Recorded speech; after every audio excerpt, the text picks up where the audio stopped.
E aí, nono ano? Tudo bem, galera? Ótimo! As atividades, tá dando certo? Isso aí, vamos fazer, tá? Vamos até o final, vamos desistir não. Bom, nossa aula de hoje, vamos falar de coisa boa? Bora! Olha, todo mundo gosta, né? Isso aqui eu sei. Bom, eu trouxe aqui uma de 20, notinha de 20, né? Não trouxe a de 100 para não ostentar, né? Então eu fui humilde e trouxe aqui uma de 20. Por que eu estou mostrando isso? A gente vai falar exatamente sobre isso aqui. Dinheiro, mercado financeiro. Pensa aí. Por que será que tem gente que mata e morre por causa de papel? Muitos problemas da humanidade são decorrentes de papéis como esse aqui.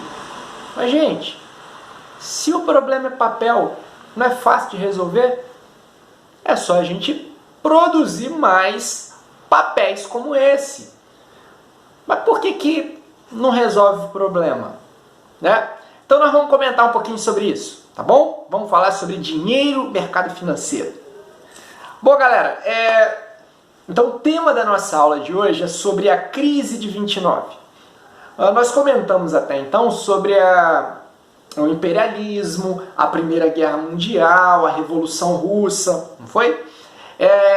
E nós vimos que ao final da Primeira Guerra Mundial, pensa em uma guerra que durou 4 anos, e o palco da guerra foi basicamente a Europa. Os Estados Unidos, eles entraram na reta final. A guerra terminou em 1918, os Estados Unidos só entraram em 1917. Né? Eles chegaram para decidir, para desequilibrar os rumos da guerra. Okay? E a gente viu que os países europeus, seja aqueles que perderam a guerra, mas também os países vencedores, como a Inglaterra, por exemplo, eles saíram desse período de guerra arrasados, destruídos, as suas economias. Pensei, 4 anos de guerra, pesado. Então, todo o alto custo para a manutenção de uma guerra, sem contar a economia, a produção que estagnou. Então esses países precisavam fazer o quê? Se reconstruírem no pós-guerra. Ao mesmo tempo, teve um país que saiu benzaço, que terminou a Primeira Guerra Mundial com uma grande potência econômica, que foi os Estados Unidos. Os Estados Unidos, eles não sofreram um baque no seu território, eles entraram à final da guerra. Então, assim, de fato, os Estados Unidos foram os grandes beneficiados com essa guerra.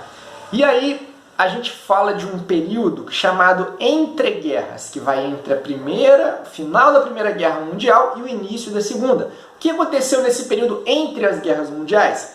E aí tem um evento fundamental que é a chamada crise de 29, tá certo?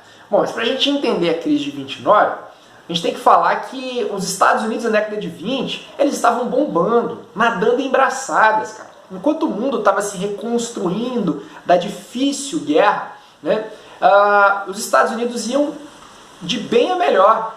A economia crescendo assustadoramente, a produção aumentando. E olha só, já que os países europeus estavam se reconstruindo, quem é que estava fornecendo mercadorias para esses países? Os Estados Unidos.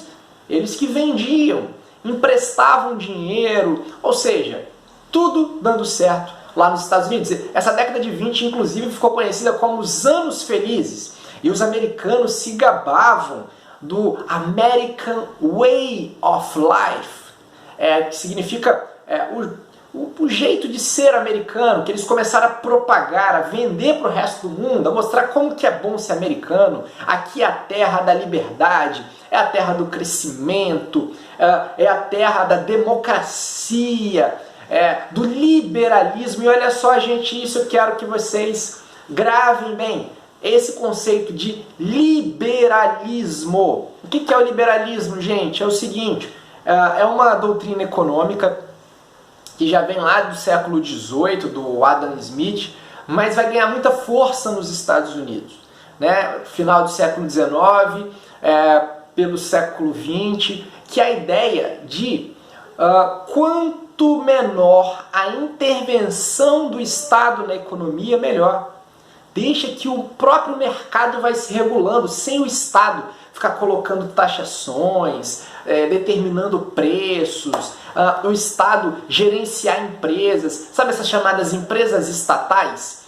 Como, por exemplo, a Petrobras, é uma empresa estatal, é uma empresa de posse do Estado. Os liberais, eles defendem a ideia de que essas empresas estatais, elas dão prejuízo, fica na mão do Estado, é muita burocracia, é um custo desnecessário, que essas empresas elas vão produzir, elas vão lucrar muito mais nas mãos da iniciativa privada. E aí vai gerar mais emprego, investimentos, ou seja, os liberais eles são defensores dessa tese de que não é papel do Estado ficar regulando a economia, né? Ela tem que se autogerir, ok? Então isso é o liberalismo. Os americanos defendiam esse modelo liberal. Então não era o papel do Estado controlar e regular. E como estava tudo dando certo, a tendência, a impressão que se tinha era de que eles encontraram a fórmula mágica do crescimento, que era o liberalismo. E os Estados Unidos mostravam para o resto do mundo, olha como nós somos, né? Temos democracia, temos liberdade, crescimento, e tudo dando certo. E outra coisa, aproveitou-se inclusive de ver formas de ganhar dinheiro sem trabalhar propriamente. Olha só, gente. Ótimo, né? Que bacana. Isso aí se chama, essa mágica se chama mercado de ações. O mercado financeiro, cara. Os americanos viam formas de poder aumentar os seus lucros, seus rendimentos, sem necessariamente ser a partir do seu trabalho propriamente dito.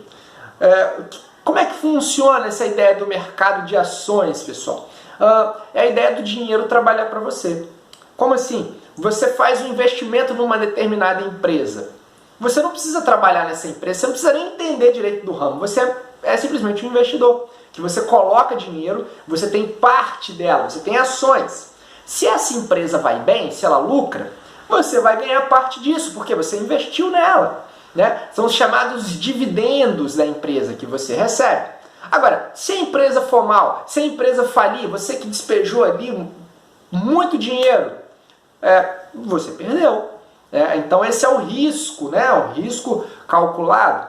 E lá nos Estados Unidos, na década de 20, as pessoas cada vez mais investindo dinheiro nesse mercado de ações, né? E a chamada Bolsa de Valores, pessoal. Bolsa de Valores é o local onde se compra e vende ações, tá certo? Então quando a gente fala em a Bolsa de Nova York, a Bolsa de São Paulo está em alta, por quê? Porque o mercado está fluindo de venda e compra de ações. Está em baixa, é porque está todo mundo segurando e o comércio, essa compra e venda de ações não está muito legal.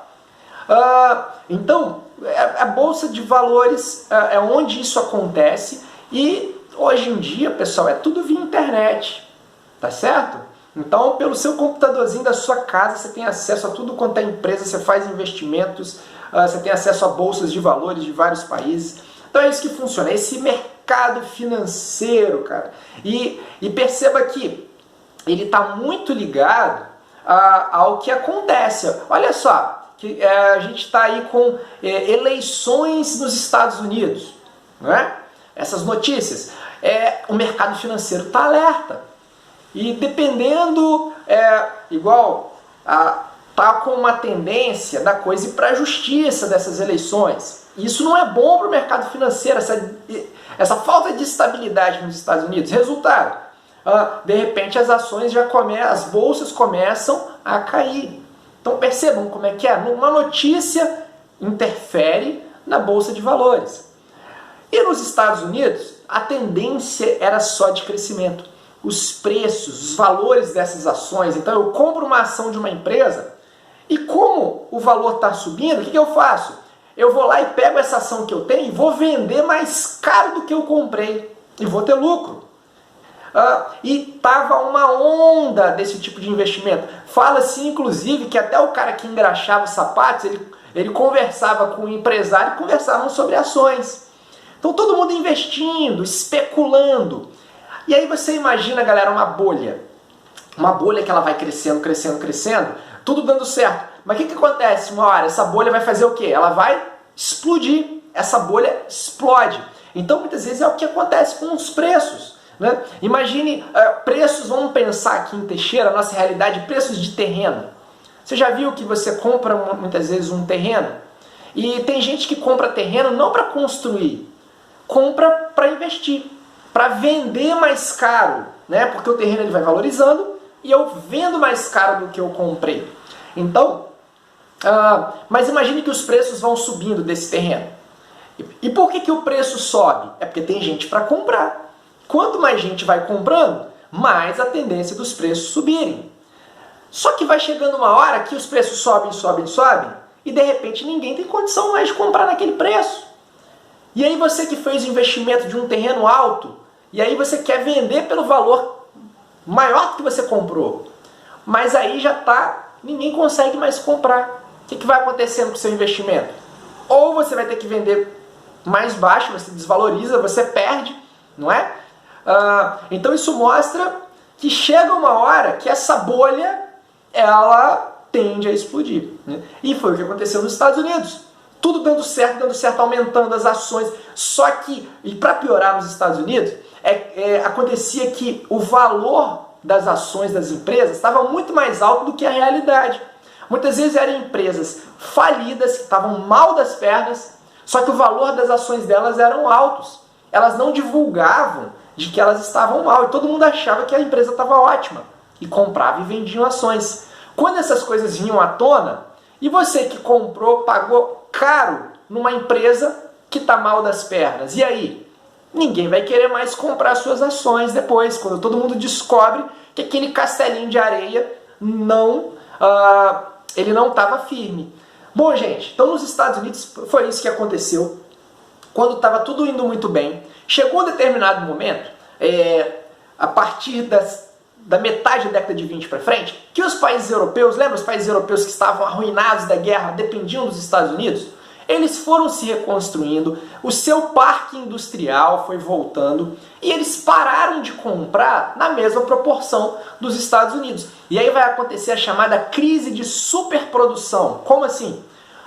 As empresas norte-americanas vendiam para a Europa, grande quantidade. Os europeus se reconstruíram, começaram a comprar menos. Vocês acham que os americanos pararam de produzir? Claro que não, estava dando tudo certo. E outra coisa, se eu diminuo minha produção, qual é o recado que eu passo para o mercado? É que minha empresa não está bem. Aí os acionistas vão parar de comprar. Então, é exatamente isso que aconteceu. Eles continuaram produzindo na mesma levada. E aí, o que acontece? Se você tem muita produção e não tem para quem vender, esses produtos vão ficar estocados e vai ter prejuízo. E de repente, muitas empresas começaram a falir. Essas coisas começaram a vir à tona, de que a economia não estava tão bem como se pensava. E como era um modelo liberal, nada de Estado intervir não. A coisa tem que correr solta. Só que correu tão solta que no ano de 1929 vem à tona a quebra da Bolsa de Nova York. As ações foram lá embaixo, bancos faliram, e aí bancos começam a falir. Pensa aí, você que tem dinheiro na poupança, dinheiro guardado em banco, e o banco vai e declara falência. O que acontece com o seu dinheiro? Evapora, minha gente, perdeu. Então, muita gente perdeu tudo que tinha. Você que tinha investimentos em empresas, em ações, e a bolsa quebrou lá embaixo, você perdeu seus investimentos. Então, foi uma profunda crise, e essa crise ela foi um verdadeiro efeito dominó. Se os Estados Unidos caem, a economia dos Estados Unidos entra em crise, o mundo inteiro compartilhou dessa crise, porque muitos países dependiam dos Estados Unidos. Olha o caso do Brasil. O Brasil vendia café para os Estados Unidos, né? E se os Estados Unidos estavam em crise, eles pararam de comprar o café na mesma proporção. Então o Brasil também sofre com essa crise econômica. O mundo, na verdade, o mundo capitalista sofre com essa crise de 29. Ela é muito famosa, até hoje é falada. Daria pra gente comentar muito mais sobre isso, mas a gente não tem tempo. Mas é isso aí, pessoal. Crise de 29 trouxe uma depressão econômica, desempregos, empresas falindo, bancos fechando. Foi muito duro para os Estados Unidos e para vários outros países. Então, é isso aí. Um grande abraço, gente. Nos vemos depois.